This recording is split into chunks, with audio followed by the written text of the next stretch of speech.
delegitimation attracts eyeballs. And so if you're going to have a nice puff piece, like people of my age, I'm 68, I like StoryCorps on Friday mornings on NPR, but, what people love to see is some institution taken down, some person taken down. Right.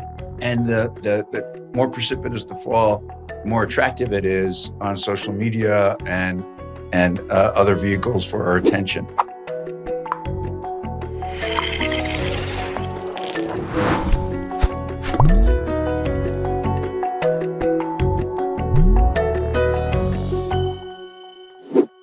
Michael Roth, welcome to Heterodox Out Loud. Thanks very much, John. Good to be here. It's a special pleasure to have this chance to talk with you.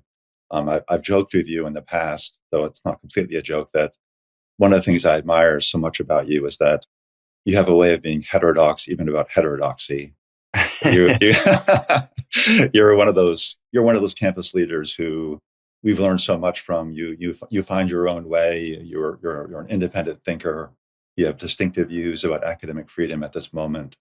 And we're just really delighted to have a chance to talk with you and have you talk with our members. Well, thank you. And thanks for the good work you're doing. Well, let me just begin by asking a general question. So there was in 2024 a Gallup poll, which I'm sure you're familiar with. We've all been talking about it, showing the dramatic decline in trust by the American public in higher education. And in 2015, something like 57% of the people polled across the country expressed a lot or quite a lot of confidence or trust in American higher education. 10 years later, by 2024, that number 57 had gone down to 36. People use the word cratered for that big of a drop. Among that's among all respondents. Among Republican respondents, the cratering was even stronger, from 56% to something like 20%. So this is sort of a background to the world we're finding ourselves living in now. Do you have any thoughts did you read that poll when it came out? And I just wonder what thoughts you had when you saw that or heard about that poll. That was again in 2024. Well, I wasn't really surprised, I think, for two reasons. One, that there's been a decline in trust in American institutions. And although that's a precipitous fall for higher education, which was not seen as particularly partisan for much of its history, not always, of course, but that there's just a general decline of trust. So if you look at the numbers for the Supreme Court or for the judiciary generally, dramatic decline in trust. Congress envies our numbers.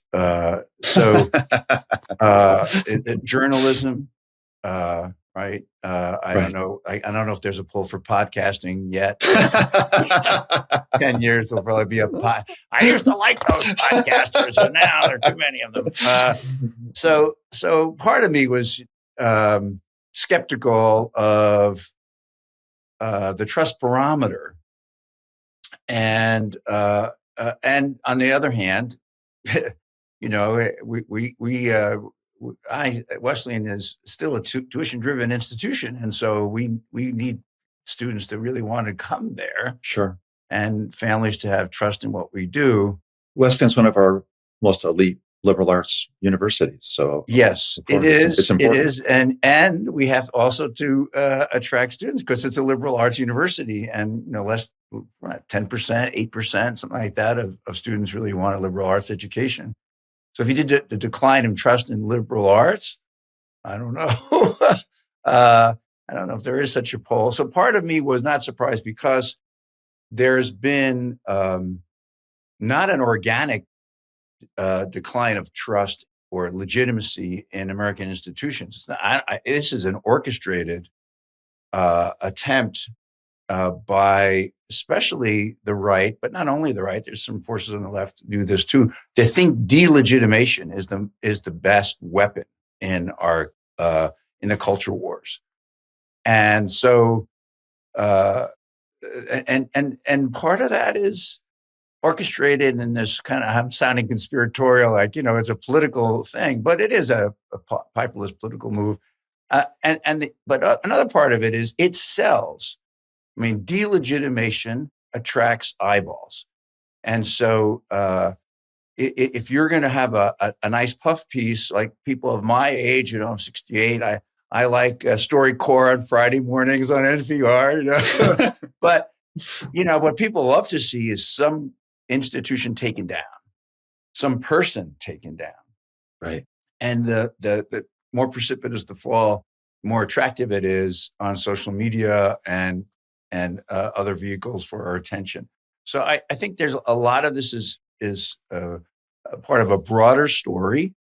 And then in particular for higher education, there really has been among Republicans in particular, a decision that attacking, they know that attacking elites is good politics. And American higher education is built on this ladder of exclusivity. So, Michael Crow is the exception, but at Arizona State, but most places they think, well, the more selective I am, the better the product, the better the experience. And so elitism has been our coin of the realm in a way.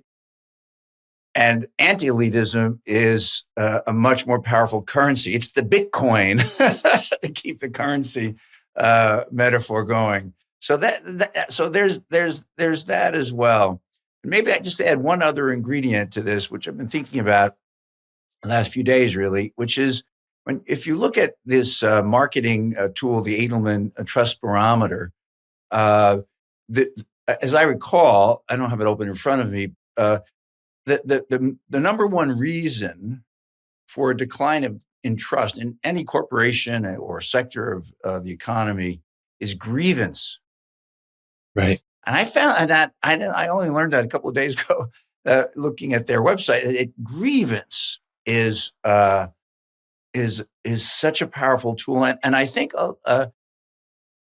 there has been an effort to have many Americans feel that they have been excluded from, condescended to by elites at the best, in the quotations, American colleges and universities. And so you certainly see this in the rhetoric of the president and his closest advisors. Of course, they went to these schools, but they feel a sense of grievance and resentment that they have then broadcast widely to the culture. And we have participated in this, we in higher education, by cultivating a kind of snootiness that there's, and sometimes it's the only learning outcome we can point to, right? Is like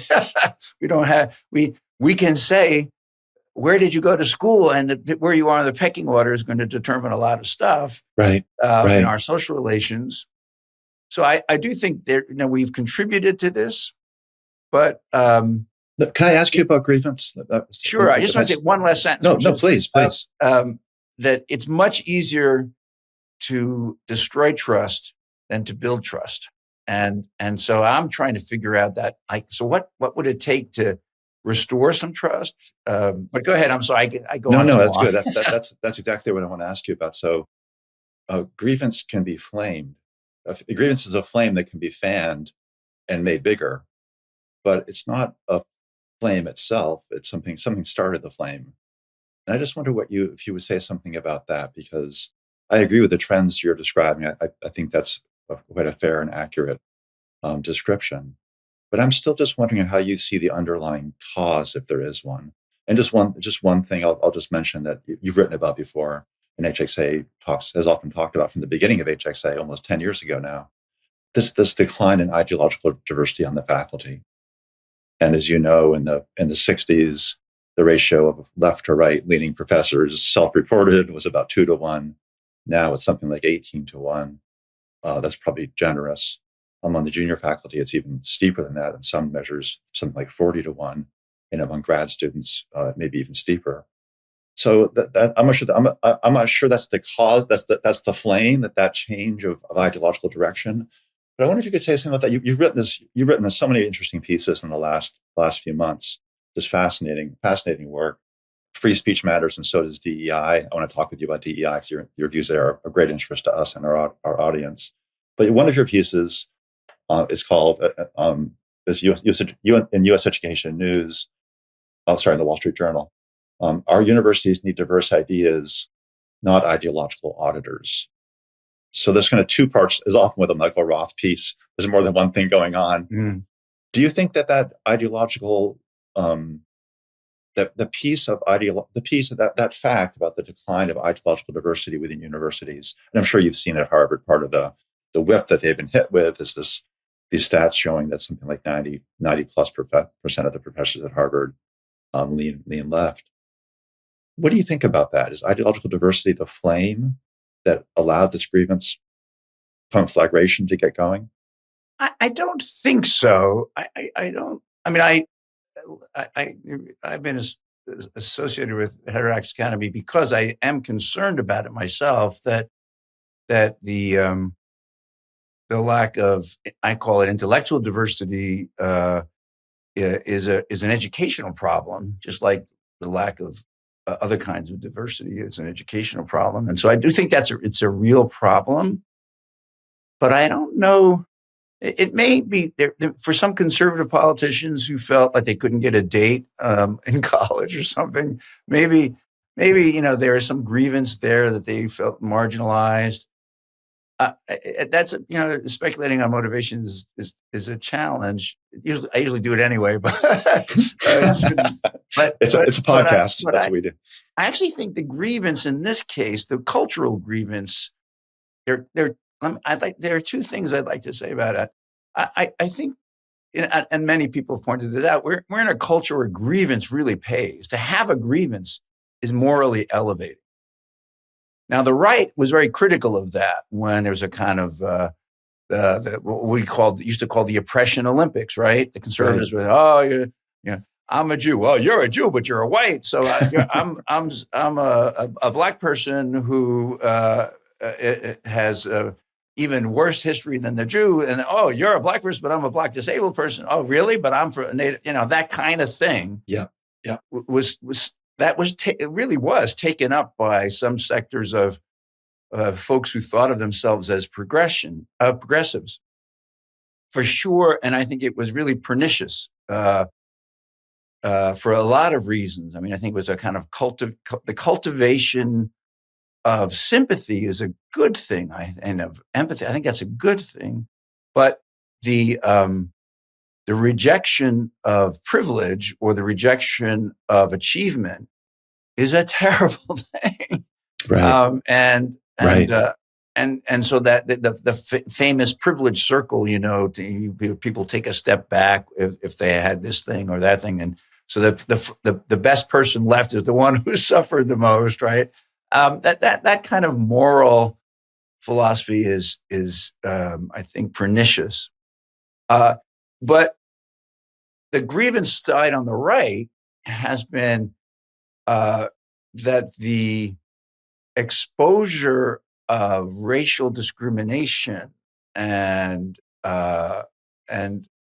especially in the United States, racial discrimination above all, and to some extent homophobia, but that really made some white people really angry. And that some white people. Sorry? You said some white people. Some white people really angry because they thought, wait a minute, I earned my spot. I can't tell you how many times I've heard people say, a white man can't get a job at. And you look at the stats, and 30% of the people there are 30 to 40% are white men, which is about what it is in the population. But when you're used to having 95% of the professoriate or other highly paid people being 90% being white, the fact that it's only 25 to 30% is shocking. Right. And so I made this joke when I did the plenary at Heterodox meeting in Denver that I think I said, I haven't seen this many aggrieved white men in one room in a long time. And I was glad you're laughing. They did not laugh. No, I was there.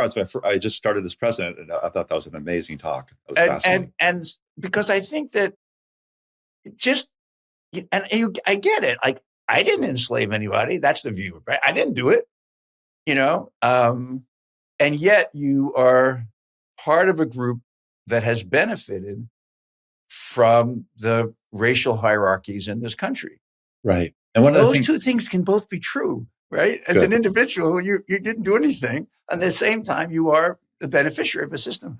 So I think a lot of this blowback, and you see it very much in the Trump administration, is that we don't want people in the present, individuals in the present, paying a price for the history that from which they benefit, but they're still individuals in the present. I actually think that's a coherent worldview. And my view is these folks won the election and they're actually allowed to say, we think civil rights is about colorblindness and not about history, not trying to redress things from the past.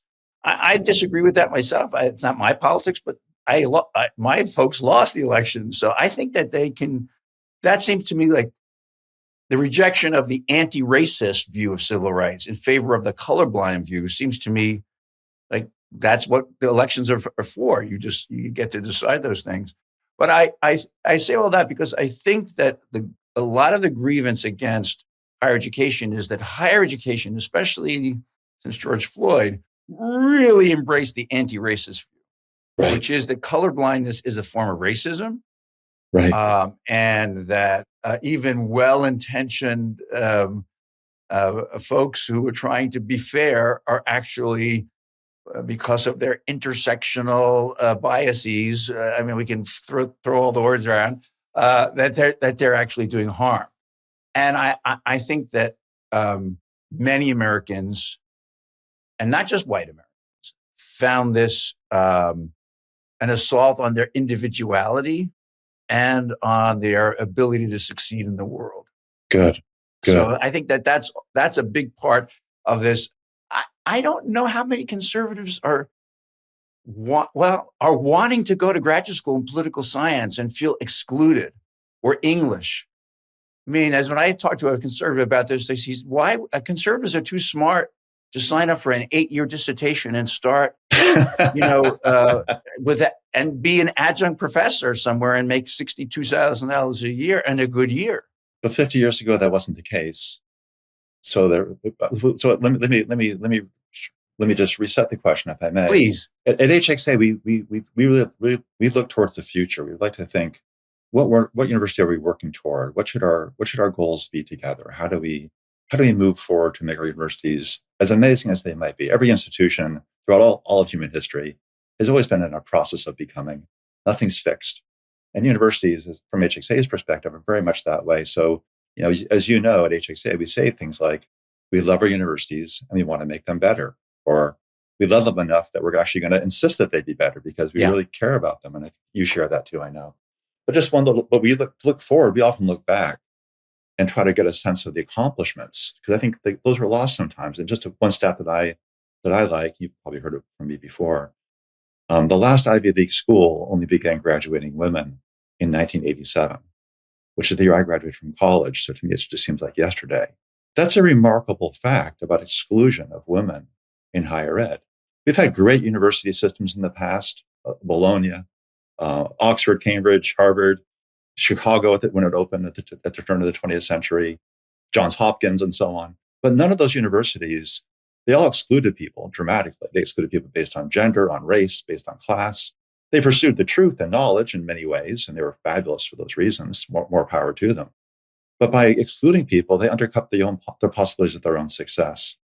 And with HXA, what we see is that over the past 50 years, we've been embarking on an experiment, attempting to do inclusion on a scale that no university system in the past has ever attempted. And in my view, we've kind of been making a mess of it because we're human beings, so it's not that surprising. But I'm still just trying to think, and at the same time, as that increase of diversity happened with women and also Jews had been discriminated against historically. Muslim Americans only began arriving on our campuses in any significant numbers in very recent years. We're having whole new forms of diversity and inclusion present on our campuses with great potential. If we care about learning from each other with different views, great potential to go forward. But I just sort of wonder what you what do you? And then, of course, on the other side, there was this decline of ideological diversity. Are those two things connected? Yeah. Do you? What? How do you? I don't know. Just to speak frankly, I feel like we need to take viewpoint diversity in the ideological sense seriously as one piece of moving forward. Do you see it that way? Do you see Yeah. the decline of ideological diversity as a problem, or are you saying that that's just a grievance view that some people have, and it can be wholly explained that way? No, I think it's a real problem. Uh, and it's a challenging problem because of the commitment that our professors have to their own biases, and that our admissions staff have to their biases, and our student life staff have to their biases. I think their commitment to their biases. That's I think people don't even know they have biases. We just go ahead and act on them. But you describe them as being committed to them. But they'll defend them ferociously. Oh, I see. So I was just at a meeting at Johns Hopkins yesterday, and with AEI, American Enterprise Institute, and I really wanted to listen to, especially some of the conservatives who were there, some critics of the university. There are a lot of conservatives who, if they have gone on to graduate study, they find their way to think tanks and other organizations outside of the academy and that has its own problem because the think tanks tend to, be siloed in one way or another. But the university, almost by definition, is supposed to be anti-silo, right? Yes. And so at this meeting, someone said to me, well, Michael Roth, you've been writing about the need for more ideological diversity in your faculty, almost 10 years now. Yeah. How's it going? And I can talk about all the good conversations I've had, but she said, how many conservatives have you hired? I had 2. Now that's because I don't. Is that a real number? Is that a real number? Did you say 2? It's harder to know, right? Because people don't have to disclose, right? And like a woman, you're hiring a woman, et cetera. But so the progress that I see, which is painfully slow, is that many of my colleagues in the faculty now see this as a problem at Wesleyan. Many students see it as a problem. So, there have been articles in the student newspaper in the past year that calling for more ideological diversity by students. They almost always preface that by saying, but I myself am on the left. I know. But nonetheless, they do say this. And I've convened groups, I've written about this, I've convened groups of conservatives students to ask them, do they feel beleaguered? Do they feel discriminated against? I have this person who kind of trolls me on Twitter who says, I preside over almost a Maoist, the homogeneous faculty. And he cited a student article in the newspaper, which said it was like Russia with so much ideological conformity. And I know they were aware that Mao was not from Russia, just to be sure. Everybody, you just take your totalitarian and you mix them together, I guess. But anyway, so I reached out to the student and I said, well, come on. I mean, first of all, you wouldn't write this in Russia, you'd be in jail. But what's it like? And we had a really good conversation. It's not easy for her because she has views that are different from her many friends. But she would like more ideological diversity. But I take the glass half full. Like that's really great that she's writing in the student newspaper. That 12 years ago, when a military veteran wrote against Black Lives Matter, they harassed him. They threw the newspaper in the garbage. It's much better. But it's so far to go because as you pointed out, the graduate schools themselves have this ideological filtering, and I think some of it is the kind of thing that where people of a certain temperament and open, at least one would hope, openness to change and new ideas, who say not so conservative then, because they're not so concerned with preserving older ideas, gravitate towards the arts, to the humanities. And so that there's some explanation. Like you look at pediatricians in this country, they are tilt very much to the left. So is that a problem if your kid is sick? I don't know. I mean, I don't think so. So is it a problem that most members of the physics department vote for Democrats? I don't really think so. But I do think it's a problem that most members of the government department, all of them, let's say, or the English department. I don't want to exaggerate the problem. You've probably heard me say this before. I teach Aquinas. I'm not a medieval person, let alone a Catholic. I try to do it wholeheartedly, and it's important to me that the religious students in the class feel that I am giving it heart and soul when I talk about Aquinas. But can we pause on that? Can we pause on that idea sure. just for a moment, because about the pediatrician, for example, and we talk about this a lot, the members and I and the team at HXA. What's the ideal of ideological diversity? So we think diversity is important on a whole variety of dimensions. One of my favorite examples is how U.S. history, on my reading, the discipline of U.S. history, was fundamentally changed in the 70s and 80s and 90s by the arrival of more Black scholars on campus. And before that arrival, U.S. history was often taught from the perspective almost solely of the founders in Philadelphia meeting and writing their papers and the brilliant work.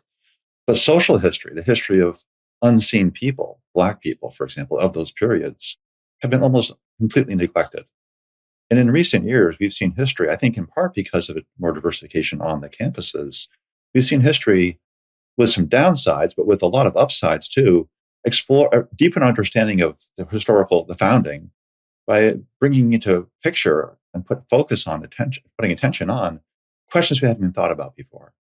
So in pediatrics, there's a body of knowledge.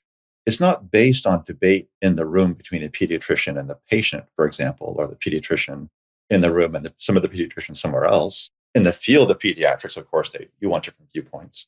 But as you said, in government, you would want to have more viewpoints. Can you say a little bit about that? I mean, I think the goal is, I'm kind of mixed about it. I think it's an indicator if the decline of Republican professors or leading professors is as extreme as all the data suggests. That suggests to me that I don't think it matters that they're not plant biologists. If the plant biologists are all on the left, I'm not sure that matters in itself. It may affect the culture of the university if no one has a viewpoint of one party. But in some areas, like history, and others like climate science, I think you want to have open debates. You want to have questions kept open in a lively way. And they can't just have crackpots giving crazy ideas. They need to present theses about, say, cooler models or hotter models, and then endure the rigor of that disciplinary methodology to say, well, that's a good argument or a bad argument. So too with international affairs. We want to have people discussing a whole range of views of international affairs, not just liberal internationalism, which we see widely across that discipline. You also want to have someone defending American exceptionalism, for example. So that's kept open in a lively way. They don't get a free pass, the American exceptionalists, right? You have to answer the questions by the disciplinary standards of international affairs. And just another example, public health. In public health, if there's a consensus during a pandemic that vaccines or vaccine mandates and masks and closing downs of things is the right approach, that's okay in my view, so long as people who write the Greater Barrington Declaration and other kinds of contrary views can be expressed and discussed and not just being attacked. But what we see at HXA, and I think you see this too, I'm curious to hear how you see it, what we find in the academy now across a lot of these fields, like government, like public health, like international affairs, I can go on with some other ones too, is that maybe as a result of the conformity of opinion, ideas that are contrary, that are challenging, that we need to have a fuller, deeper understanding are not even allowed to be expressed, or there's no one there to express them. Yeah. So I don't mean to be pushing too much on this point, but I just want to, we're trying to think about a university where people talk with one another, where they're not silent, as you put it a minute ago, but they actually are engaging with each other, faculty members and also faculty members with viewpoints from across the political spectrum. I'm not sure I have a question to this, but I just want to know, do you see diversity as important only in some areas? And if so, should that be an imperative for the great research universities to find ways to recruit and rebuild the pipeline so we have more diverse voices on the ideological dimension? Do you think we're doing okay? What's your take on it? How is it a crisis? So I think that there's a lot there. Yeah. There's a lot there. I can imagine that there may be some of research questions in pediatrics that are not pursued because there's a real tilt to the left, or that orthopedic surgeons are nastier and more brutish because they're not. That's like I think those are the two ends of the spectrum in medicine. But I don't worry so much about that. I think just as you described, that in some fields there were just some questions that go unanswered or go unexplored, not just unanswered, and that's a real problem. What will happen, however, is people will differ on which ones are legitimate. So, like you say in international relations, we should have someone representing American exceptionalism. Should we have someone representing German exceptionalism? Good. I mean, no. So some people say like that's like saying in geography we should have a flat Earth person. Right. So there will be on the margins some dispute about like what is really a legitimate question. But I think there's no arguing with again that we haven't narrowed the field of questions that we're asking because of our ideological homogeneity. You're saying that we have not. You're saying that we have not done that. No, we have narrowed it so much because of our ideological homogeneity, and that's a bad thing. Right. How bad it is? I mean, like in other words, whether American exceptionalism should be in there, or whether realpolitik versus high-mindedness. I mean, I don't know what but it is very clear that some of the questions that conservatives have long posed in, let's say, political theory or history. Sociology, God knows. I mean, it had to go back a ways to find conservatives. That those questions are just not pursued because they're almost taboo. They're morally taboo, not intellectually discredited, and I think that's a real problem. That's my argument. And I think it's as I understand it, Heterodox's push is, but that's my argument to my faculty. That they should be aware of the ways in which they hire people who ideologically resemble them. And that's a bias, just like, folks used to say, I like to hire women, but I can't find, I hire the best people and they're not women. And so all those fields that you described, let's say in Black history or in women's history, they went unexplored until we had people who really cared about those fields. They didn't have to be Black people or women, but they often were. That's right. Especially in the early days. And I think that's really true on the faculty. In my case, I had a person go to see me and say, you've written about ideological diversity. I am the only person who goes to church every Sunday in the social sciences at Wesleyan. Right. And he saw me like doing my little Rolodex to think if I could think of anyone. And I thought he was right, actually. And I was able to figure out a way to give.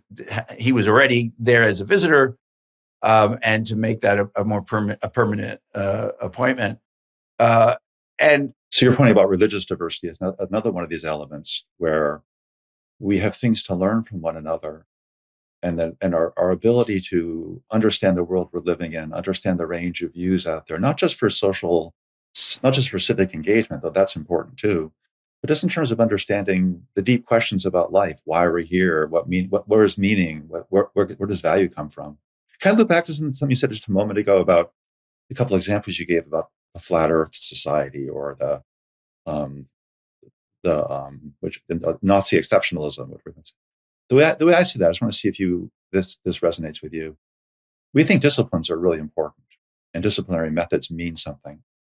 And then if you're going to make a claim in the academy on a campus about something like the flat Earth or Nazi exceptionalism should be taken seriously, you have to you have to be ready to make those statements and defend them in terms that are recognized by the relevant discipline. So if you go out there and say the earth is flat and want to argue for that, in my view, you should be free to say that. But we have no reason to take you seriously unless you can give us some reason to take you seriously. So too with the Nazis. But then among the views that could be taken seriously, then that's the question, right? How do we keep those options open in a lively way? And I think that is the question. I fall back on a kind of, Kuhnian paradigm approach to these disciplines that they've decided this is Thomas Kuhn, The Structure of Scientific Revolutions. Yeah, so that there's a paradigm of acceptable questions, right, and parameters, a belt of things, right? Yeah, and you can't actually defend the borders of that with logic or empiricism in every case. It's a sociological development. It's a language game, if we can use that phrase. And I think our language games are impoverished because we are too ideologically homogeneous. Interesting. And in some fields, it's quite dramatic. I like that formulation. That's really interesting. So I have a department that says we don't want any ideological diversity because we're fighting against the system. Right. And right. We hear that from places. And I'm happy to have that debate with them. I haven't convinced them yet, but I am in a position to deny them appointments because I think it's really wrongheaded. And they say to me, "Oh, you want us to hire Nazis?" I say, "No," because the alternative isn't a Marxist or a Nazi. There's a broad range of things that have been excluded.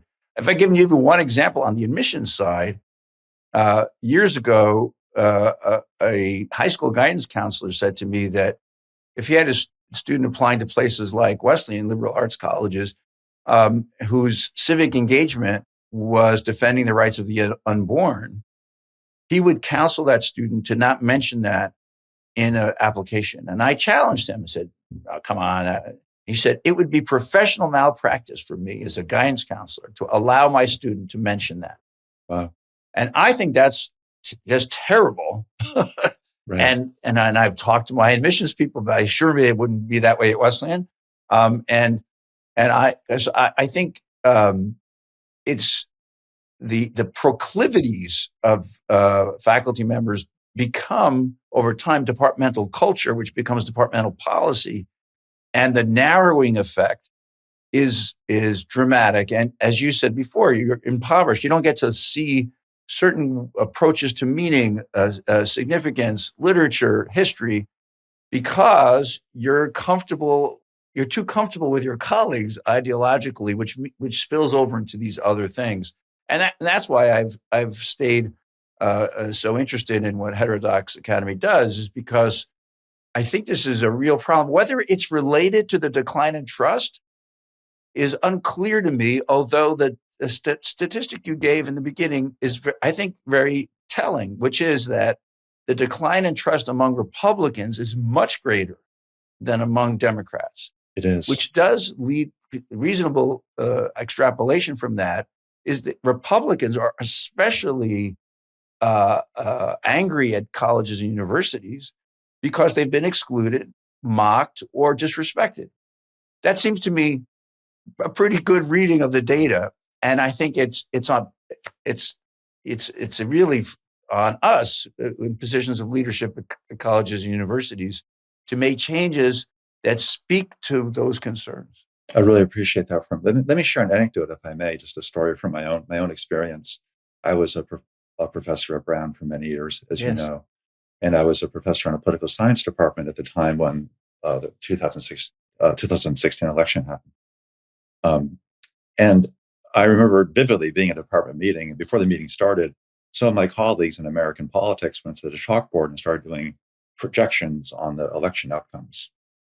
Every projection they put up had Hillary Clinton winning by significant numbers, but what they put on the chalkboard was, I think, 4 different scenarios about the strength of her victory, the size of her victory, and what that would mean in terms of the ability to put through certain kinds of legislation.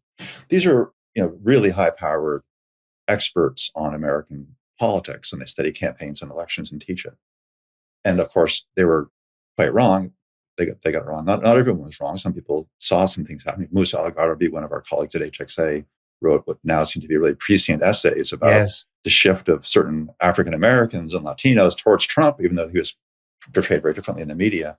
But I want to share with you because my colleagues, I have so much faith in disciplines that my colleagues were so convinced about this election outcome. And I'm going to admit something kind of embarrassing here online. I actually went to bed that night at the election, didn't watch the whole thing because I knew for certain that Trump was going to lose. I was watching that, and then I woke up the next morning and the world had changed. And I'm not sure what to think about that. There's complicated reasons why the pollsters got that wrong. But it goes to what you were saying a minute ago, I think, about people feeling, well, you don't understand us. You don't see us. You're in a bubble, this path dependency where you're allowed to hire each other because you're the experts. So that's why we want you to hire each other. We trust you to be experts and to take that seriously for us. That trust has not been borne out. I want to shift gears, if I may, to ask, because I see the time is short. I want to talk to you about our present moment with President Trump in particular. But as a bridge to that, perhaps, I'd like to know what you think about DEI. You wrote that piece that I just found fascinating that I mentioned before. Free speech matters, so does DEI. You probably saw recently that Sally Kornbluth at MIT is apparently closing. I understand she's closing their DEI office. She also was MIT was one of the first universities first prominent universities to stop using DEI statements in hiring and promotion. What do you think about DEI? It rose up. It was attempting to do something that was beyond the civil rights paradigm. I think you have some sympathies to some things within DEI. Can you say something to us what you think, what's living and what's dead in DEI, or what should be living and what should be dead in DEI? Do you want to speak to that? Sure. I should be. I have contradictory views, I guess, or heterodox views of myself. On the one hand, I think the assault on DEI is largely motivated by white supremacist ideology. That what really bothers people is that Black people and brown people have gotten more attention than they used to get, and that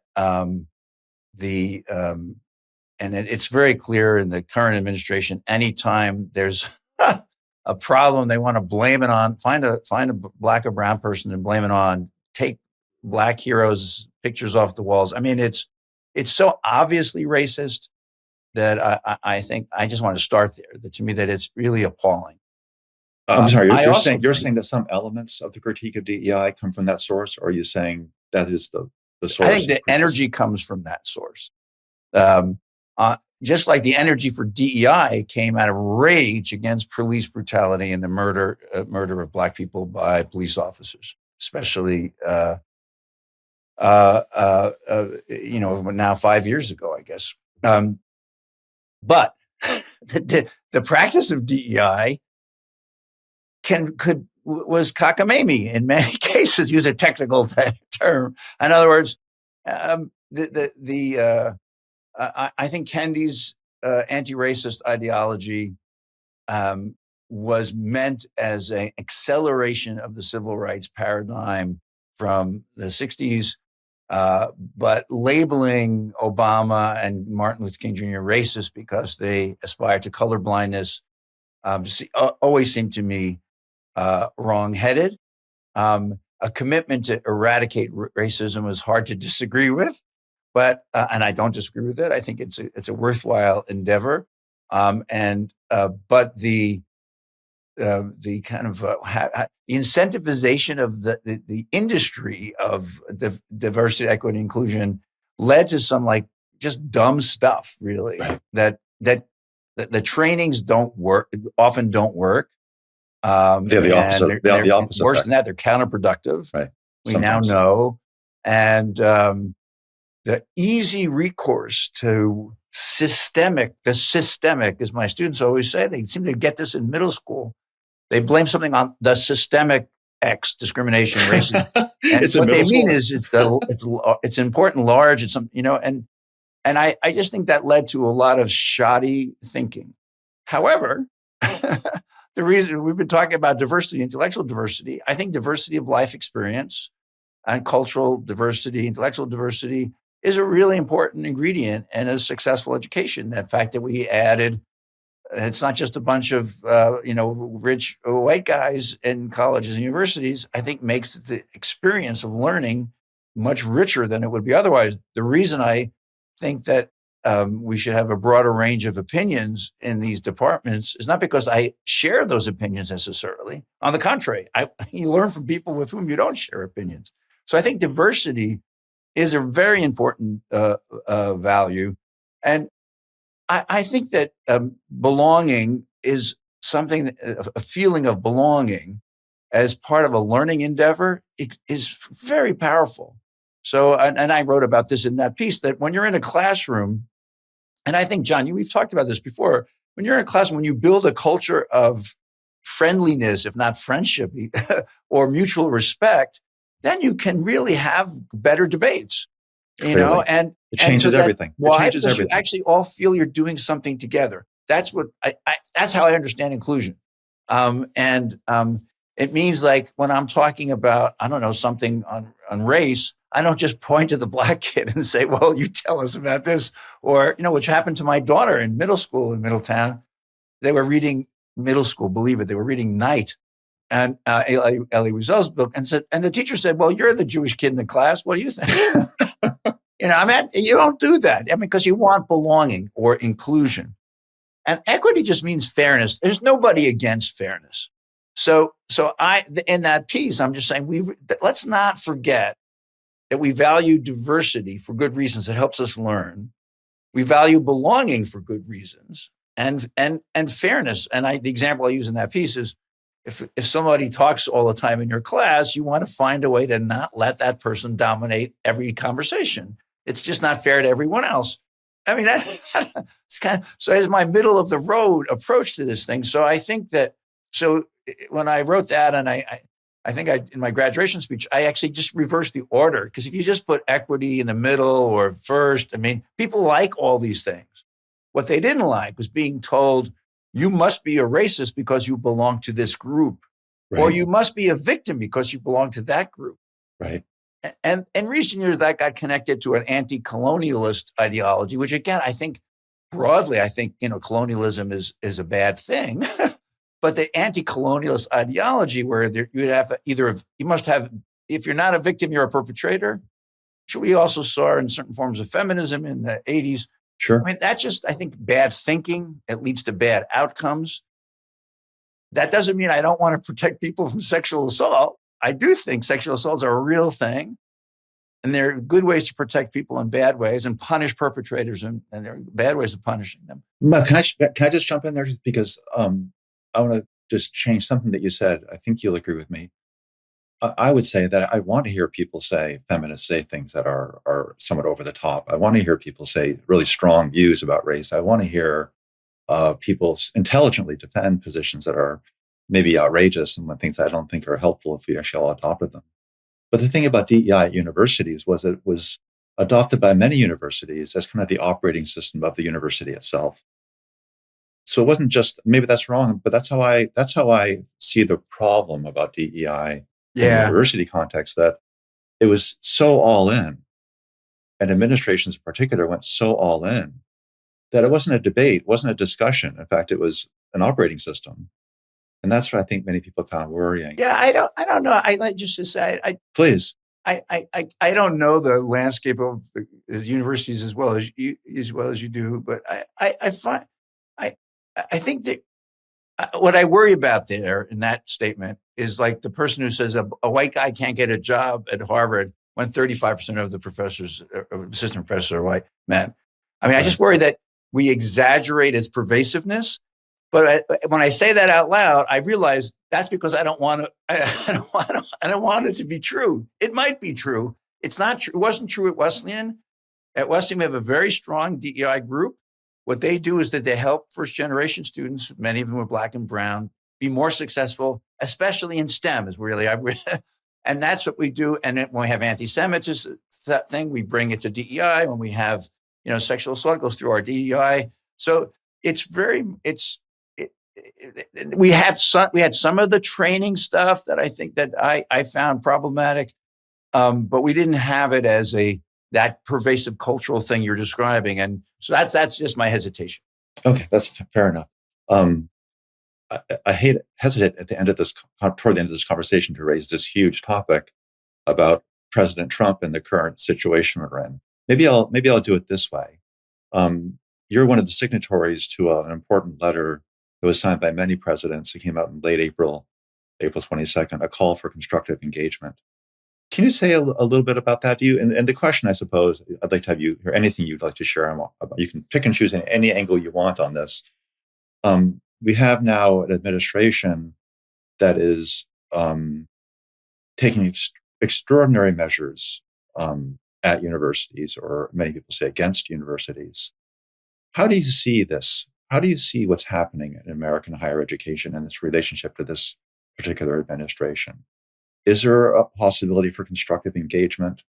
To what degree should presidential leaders, university presidential leaders be looking into their own souls and trying to understand what they could do better? To what degree should they be leading a resistance and fighting a resistance battle and perceiving themselves as leaders of resistance as a way to protect their university? This is a big question, I know, and we don't have that much time. I'd just love to hear your how should a university like you and your colleagues, how should they respond in these moments? Well, I think that those of us who've been trying to reform universities for a while should continue to do that. So the piece I wrote in the Wall Street Journal was complained about ideological homogeneity at universities, but also said that Trump administration's assault is anti-legal, anti-constitutional, lawless, and so I think one can do both of those things. I worry sometimes that those of us who are asking, fix our own houses in this moment, are a little like people who thought that the Russians invaded Ukraine because Ukrainians were not doing something right, or like we should fix our own house. There is corruption in Ukraine. But is that really the issue, right? So on the other hand, the Trump administration and Trump allies. There are people who want to burn higher education down. They hate learning at that level. They think that it's corrupt. They don't believe in science, apparently, and they're really nihilistic about the possibilities for an educated democracy. I don't think there's much you can do with those people except defend yourself against their onslaught. There are other people, though, who I think would like to see the universities improve and might recognize that America has done well when we've protected civil society's freedoms. That doesn't mean you isolate civil society from the federal government. Often the federal government subsidizes things in civil elements of civil society, religious institutions, tax breaks and things. Yeah. But that doesn't mean you get to tell the preacher what he's going to say that Sunday, or or if you give a subsidy to a farmer, it doesn't mean you tell them where they go to church. So I think these are very good old conservative picture of American freedom and civil society. And I'm trying to sound those notes because I do think that I'm not sure President Trump has a coherent ideology in regard to this, which I take as a hopeful sign that he could go in a different direction, because the playbook that is being used right now is really right out of the authoritarianism 101, which is to attack universities, attack the press, attack law firms, attack these places of somewhat autonomous legitimacy, even if they're certified by the government in some way or protected by the government. Right. And that is extremely worrisome. And I think we have to be on alert against this drift towards fascism. But I think the antidote in this country would be to appeal to really more traditional conservatives as well as progressives who value our freedom to learn, freedom to teach, and freedom to welcome a more diverse group of people into our universities. It's been great talking with you. I'll see you at the conference in New York on June 23rd through 25th. And again, you'll be on the president's panel with Sean Bielak, who did not sign the letter that I mentioned a moment ago, Jeremy Hefner from Denver, Brian Casey from Colgate, and Nadine Strassen, as I mentioned, will be the moderator. And we're so looking forward to having you with us there. You've been wonderful at previous HXA conferences, and we're just really looking forward to continuing this conversation. Thanks for taking time for this out of your busy day to share your thoughts with us. It's been a great conversation. Thank you so much. It's been a pleasure, John. Nice to talk with you. Take care. Thank you for tuning in to today's episode. Heterodox Out Loud is a nonprofit production of Heterodox Academy. We rely solely on support of listeners like you. If you enjoyed today's episode, please follow our podcast, leave a rating or a review, and share it with your friends and network. Your support helps us reach more individuals who value diverse perspectives in higher education. If you are in higher education, visit heterodoxacademy.org and join the thousands of professors and students from all around the world who are working to support open inquiry. Until next time, I'm John Tomasi, reminding you that great minds don't always think alike.